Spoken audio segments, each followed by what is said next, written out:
Novruz Məmmədov sabiq baş nazir, Azərbaycan Respublikasının sabiq baş naziri. Onunla bağlı bəzən olur, xəbərlər mənə gəlir, çatır, səhhətində problem var. Çalışır, ciddi çalışır, yorulur, özünü çox yükləyir. Təbii ki, mən də bu xəbərləri eşidəndə həmən onun ailəsindən əlaqə saxlayıram. Bizim keçmiş sabiq baş nazir Novruz Məmmədovun durumla bağlı maraqlanıram, səhhətinə maraqlanıram, hara gedib, hardan gəlib, nə işlə məşğul olur və ailəsindən aldığım məlumata görə, yəni bu yaxın zamanlarda o Səudiyyə Ərəbistanında olub. Azərbaycan elə mətni oxuyacağam sizə necə yazmışam. Azərbaycan Respublikasının sabiq baş naziri Novruz Məmmədov yaxın tarixdə Səudiyyə Ərəbistanının baş nazirinin şəxsi dəvəti ilə bu ölkədə olub.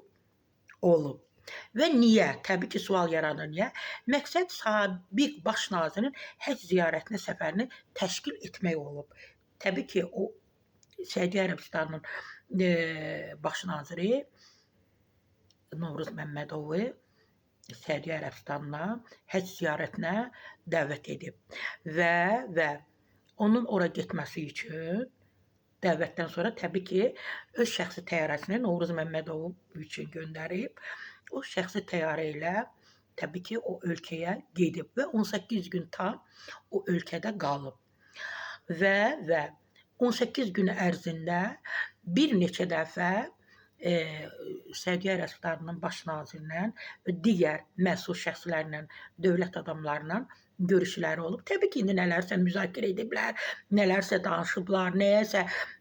Təbii ki, Novruz müəllim də sıradan birisi deyil.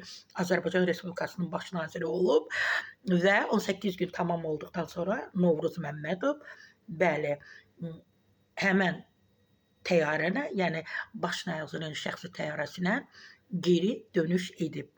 Şükürlər olsun, əhvalı yaxşıdır, sağlamdır, səhhətində heç bir problem yoxdur Novruz Məmmədovun.